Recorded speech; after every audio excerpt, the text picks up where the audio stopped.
wabarakatuh. Waalaikumsalam warahmatullahi wabarakatuh. Jadi Deng Maman, kembali lagi kita berbincang soal apa yang tengah dihadap kondisi kondisi nyata yang dialami, yang dilalui oleh masyarakat Dusun Satu Desa Labota, Kecamatan Bahodopi, Kabupaten Morowali, Sulawesi Tengah. Siap, siap. Ini sempat tadi ada dalam perbincangan kita yang lalu, itu ada sempat yang terpotong. Saya pikir ini sesi yang baru lagi kita berbicara. Siap, siap. Ini terkait dengan rencana pelebaran jalan Trans Sulawesi yang menghubungkan Sulawesi Tengah dengan Sulawesi Tenggara yang melintasi Dusun Satu Desa Labota. Iya, iya. Saya pikir begini, masyarakat di sana masyarakat dusun itu bukan berarti dia menolak pembangunan, tidak. Pada dasarnya menolak. Dua toko yang saya ketemu menolak. Latar belakangnya tentu Iya, kita iya. prinsipnya adalah dia bukan orang yang keras kepala, tetapi ada pengalaman traumatis yang selama ini dialami. Paling setidaknya ketiadaan keberpihakan pemerintah khususnya Kabupaten Morowali terhadap mereka. Makanya pelebaran ini menjadi rencana pelebaran jalan itu menjadi soal sesuatu yang traumatik ya. Nah, ini kan informasi ini kita dapatkan dari siaran video TVRI Stasiun Sulawesi Tengah. Nah, dan ada salah seorang tokoh masyarakat di sana yang melakukan penolakan. Nanti kita sertakan video itu. Mengantisipasi kemacetan itu memang kemarin sementara semua pemerintah desa sementara sosialisasi ke masyarakatnya. Sosialisasi tentang masalah perluasan jalan Trans Sulawesi. Ini sudah mulai dikerja Pak ya tahun ini? Kalau sudah selesai sosialisasi, maka tidak ada apapun resikonya. Tahun ini kayaknya itu sudah eksen. Maka dia melakukan sosialisasi seperti yang dijelaskan tadi oleh Kepala Seksi Kecamatan Bahodopi yang di video tadi itu. Tidak pernah kalau yang lain. Jadi mungkin kita nggak diundang. Iya, mungkin. Atau kita tidak dengar. Iya, karena jarang saya ikuti anunya di sini. Terus sudah pernah tidak ada yang saya tadi dapat informasi, tapi kan saya tidak jelas juga siapa ini orang yang kasih informasi. Katanya dia sudah ada yang dicoret-coret, diberi tanda berupa coretan di dinding bahwa ini sebagai batas yang akan sebagai batas pelebaran jalan. Iya, sudah ada. Siapa yang melakukan? Satpol PP. Terus kita punya rumah juga. Iya. Apa reaksi Kak? Saya lawan Pak, saya tidak mau. Iya. Pokoknya lebih baik saya diambil nyawaku daripada dia mentar aku. Karena setengah mati saya berjuang. Tanya legalisasi IMB-nya. Kira-kira kenapa sih masyarakat di sana menolak? Kalau saya ya, kita kaji secara ideal. Pertama tentang alasan pelebaran jalan itu. Kalau kita lihat itu kan hanya di Dusun Satu. Kenapa? Alasannya adalah terjadi kemacetan pada waktu tertentu. Karena karyawan ini yang pakai kendaraan motor roda 2 ini itu pada jam tertentu pada saat ganti shift itu terjadi kemacetan. Kemacetan itu jumlah yang padat. Karena kan begini, kita meminjam kata dari NTMC Polri pada setiap acara televisi swasta kan ada. Kita mesti membedakan yang mana kemacetan, yang mana kepadatan. Saya melihat Polri membagi dua di situ. Ada padat merayap, ada padat lancar. Kita kan lihat kemarin, waktu kita berada di situ. Pada saat pertukaran shift itu jam-jam sore, pagi, yang ada adalah padat lancar. Di Dusun Satu, Desa Labota, Kecamatan Bahodopi. Yang ada yang saya pernah saksikan itu terjadi kemacetan kalau ada misalnya kegiatan lain yang menggunakan jalan raya itu sebagai tempat kegiatannya, misalnya demo. Itu macet, pasti macet. Iya kan?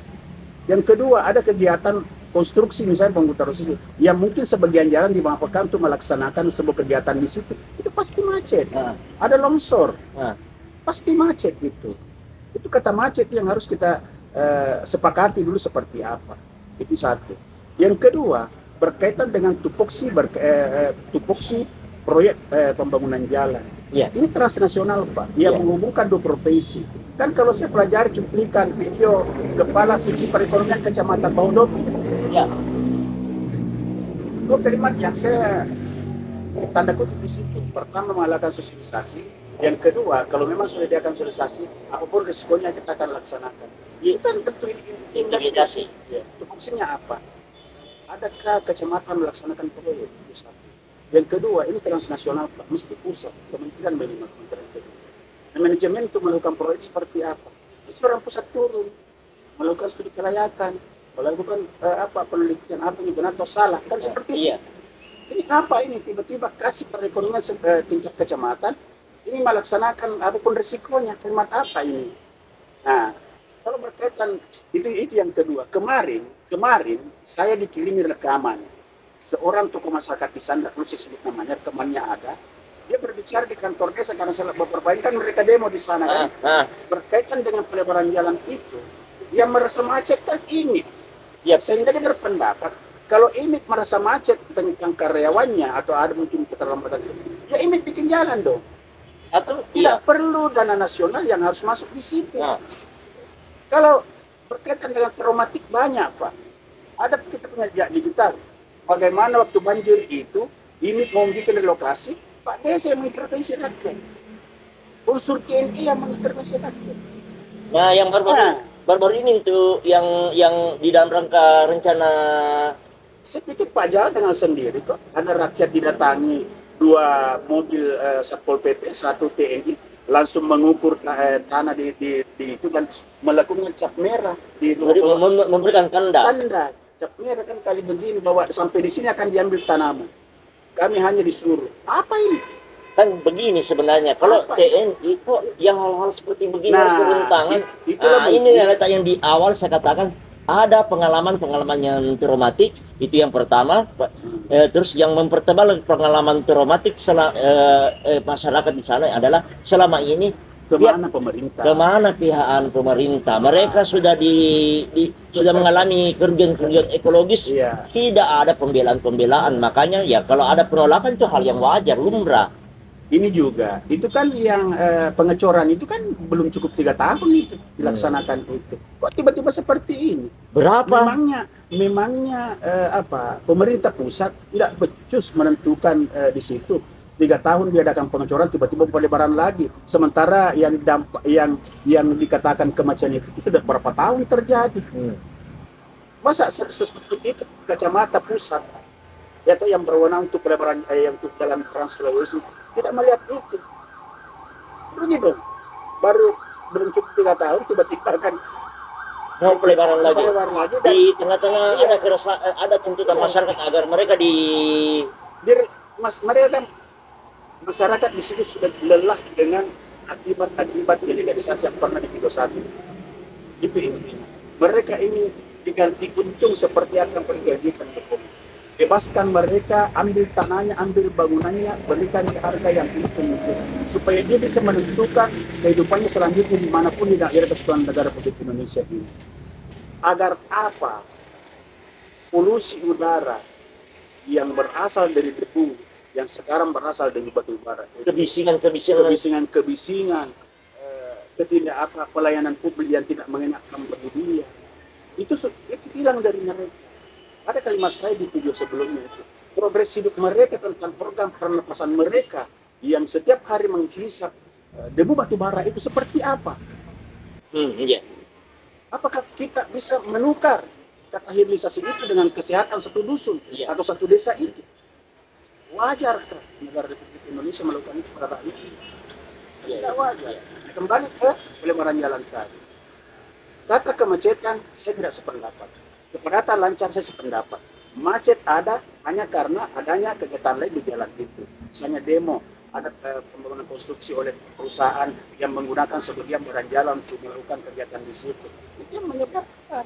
Jadi- atau ada longsor. Jadi saya coba usul kepada IPT ini, Ya. karena dia merasa mungkin terganggu dengan Iya. aktivitas karyawannya bolak-balik dari Iya. tempat kerja Iya. ke tempat tinggalnya, Iya. kos-kosan. Iya. Ada mungkin lebih baiknya kalau dia sediakan sendiri angkutannya. Itulah kenapa kita mengatakan tidak ada amdalnya atau meragukan amdalnya. Kok baru sekarang baru dipikir? Saya kan kalau amdal itu sudah Sudah ada, semua. sudah lancar. Apa yang akan Anda lakukan? Anda hubungkan dengan lingkungan setempat dari segi berbagai aspek. Itu tujuannya amdal itu. Tidak banjir, tidak ini, tidak ada debu, tidak ini. Nah itu salah, kesalahan dari awal itu yang menyebabkan hal seperti ini. Coba kita bayangkan ya, seorang kepala seksi perekonomian yang Kelas kecamatan di kelas kecamatan Ngomong. ada seperti ini. Dan ada. Kita tidak menyebutkan Iya. siapa-siapa. Sekali lagi kita ini kajian ilmiah, bisa kita pertanggungjawabkan secara ilmiah. Tupoksinya dari mana? Kalimat intimidatif apapun risikonya yang saya tanda kutip itu apa maksudnya? Datangnya Satpol PP 2 mobil ditambah dengan ini yang kebetulan ketemu dengan namanya Ibu Suada kalau tidak salah ya. ya, yang dari video itu Ya, ya. di video itu bagaimana itu? Ada unsur TNI apa itu? Apa Seperti ya. apa bernegara kita memang menginginkan seperti itu? Seperti ini mereka adalah Iya. musuh negara. Nah, kalau saya seperti ini, cobalah mulai sekarang pemerintah mendukung permohonan masyarakat Dusun 1 untuk dibebaskan di situ. Itu yang paling bagus itu. Silakan ini menguasai itu. Mau diapakan jalanan di sini mau diperlebar 10 meter, 30 meter, usahanya. Lagi dia mau menambah, dia mau menambah lagi daratan ya silakan. Semua dampak, apakah ekologis, apakah semua dampak itu sudah tidak ada, silakan. Apalagi di ujung yang di ujung sana ya, tidak salah ada semacam kayak pabrik baru yang dibangun, ada seperti Katanya tungku lah apa, dan ini sangat tangki lah apa iya, dulu. ya ada tangki besar ya, tapi itu Kita bisa bayangkan, saya pernah lewat di kawasan Pertamina di Balikpapan. Tidak bisa sembarangan Pak lewat di situ. Apalagi bermungkin. Ini hanya berapa meter ini? di itu kan ada rumah warung-warung ya, Iya. kan berbatasan langsung dindingnya. Jadi apa Di ya? seberang jalan kan pemukiman penduduk. Kalau kita kaji secara ilmiah di situ, kita bukan ahli lingkungan. Tapi menurut saya Sehat itu masyarakat di situ. berat untuk memenuhi unsur-unsur yang dibutuhkan regulasi lingkungan terhadap apa yang dilakukan di sini. Saya tidak mengatakan berat, tangki besar, berisi bahan bakar, hanya hitungan jarak berapa meter. Dia mengantar apa di situ? Pelindung debu. Urusannya pelindung debu dan Angin tetap. artinya kita tidak tapi kalau kita membahasnya lagi secara ilmiah, berat untuk kita menerima itu sebagai sesuatu yang baik, sebagai sesuatu yang benar. Itu. Jadi pelebaran jalan ini menurut saya tidak ada alasannya dilakukan kalau hanya kemacetan. Kalau kita mau kembali ke etimologinya macet itu kan terhenti. Saya tidak kemarin sore pagi kan kita dapat sini. Tidak, mana ada padat lancar itu yang ada. Kita punya istilah apa sih, ada acara MTC ya di yang lalu lintas Polri itu. Ada kamera-kamera. Misalnya dia menyampaikan ini padat lancar, ini macet, ini padat berayap, apa segala macam. Ini padat lancar dan itu hanya pada jam tertentu. Menurut saya itu sudah terbiasa itu. Kenapa baru di tahun 2004 ini dipikirkan itu? Ada apa lagi ini? Apa mau sama? Waktu ketika ini menyebabkan banjir pada masyarakat, mau bikin saluran air, di mana Pak Desanya mengintervensi warga, ada oknum TNI yang mengintervensi warga. Apa mau sama lagi itu? Sampai kapan kita harus menjadikan rakyat ini sebagai objek sasaran? Ya, menurut saya itu. Maaf saya agak menentukan perjalanan tadi malam. Jadi kalau berkaitan itu banyak yang harus kita kaji. Dari segi ketidakpercayaan masyarakat kepada pemerintah itu satu aspek. Yang kedua, tupoksi kita. Tidak usah pengulang lagi. Yang ketiga, kalau kita mau kaji tentang penyebab, menurut saya tidak. Kita tidak sepakat bahwa dia macet. Iya kan? Yang keempat, sosialisasi yang ada maksud seperti apa? Kalau sosialisasi, undang warga ke kecamatan, sampaikan ada seperti ini, Sumber anggarannya dari mana? Sumber anggarannya dari mana? Tentu orang pusat yang harus hadir, bukan kecamatan. Karena ini transnasional, iya kan? Jangan kita mendesakan melaksanakan sesuatu tanpa studi kelayakan. Undang-undang aja boleh dilakukan, ada naskah akademik. Iya. Naskah ada akademik itulah yang menemukan ini yang penting, ini yang tidak penting. Ini penyebabnya kalau begini, ini kalau begini. Ini apa ini? Jadi menurut saya blunder lah itu. Maaf ya, ini actionnya. Artinya ya kita berusaha untuk menangkap fenomena ini seraya melemparkan sebuah melemparkan sebuah persoalan untuk dikaji oleh para netizen Begini, yang kosong saya ingin berbahasa begini. 612. Menteri PU kita kan hebat orangnya. Saya pernah melihat video dia mengerjai sinergi kan, hebat beliau itu. Saya terlepas dari pelaksanaan itu pro kontra, tapi dia orang hebat. Tahu nggak persoalan ini? Dia kan penentu di situ. Dialah pejabatnya, Menteri PU kita itu. Tahu nggak dengan program ini? Jangan-jangan kecamatan seperti yang sebelumnya itu, pemerintah kabupaten mendukung ini untuk melakukan hal seperti ini. Ini jangan-jangan. Ini jangan-jangan itu tidak menunda Ada iya. jejak digitalnya. Ada pengalaman terhadap Satu tiba-tiba datang mengukur berapa yang akan diperlebar, kasih tanda di rumah warga Pulau Merah, ada hukum TNI ikut. Ini masih yang masuk sosialisasi. Ya, berarti. malah membuat jadi takut. Dan rakyat kalau capek takut pasti melawan. Akhirnya Konstitusi kita memberikan hak mereka untuk melawan. Intinya berhubungan dengan video nomor 1, minta kepada Bapak Jokowi untuk membereskan semua ini sebagai satu pinta emas penutup di pemerintahan Bapak. siap Bapak Prabowo ini catatan khusus untuk menindaklanjuti ini agar apa?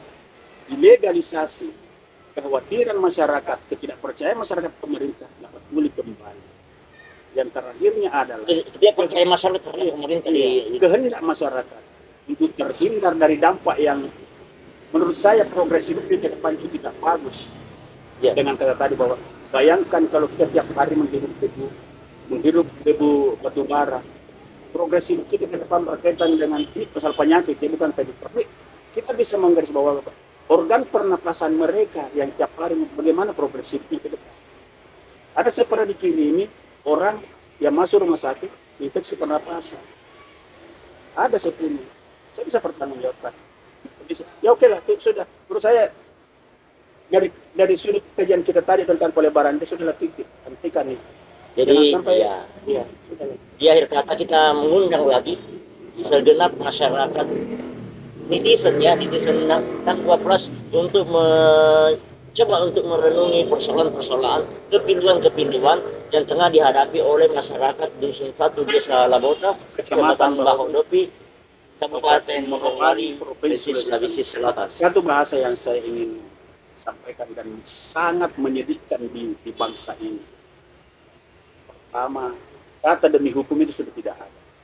Demi hukum itu sudah tidak ada. Yang kedua, kenapa harus viral? Baru penegak hukum ini bertindak. Kenapa harus itu? Anda digaji oleh uang rakyat untuk rakyat. Kenapa harus viral? Itu yang tidak bagus. Makanya tepat kalau Pak Safruddin Jalal mengundang semua unsur negara yang mau berpartisipasi, yang ingin melihat keadilan di negeri ini, hadir di sini. Hadir ya di tengah-tengah Hadirlah untuk masyarakat. Sebenarnya ini contoh presiden buruk bagi bangsa ini dan bisa saja terjadi di provinsi lain, di titik lain negara kesatuan Republik Indonesia terjadi negara kesatuan Republik Indonesia makin rendah. kedaulatan tak ada lagi. Wabillahi taufiq wal hidayah. Wassalamualaikum warahmatullahi wabarakatuh. Waalaikumsalam. Kita tunggu seri yang ketiga lebih hot lagi.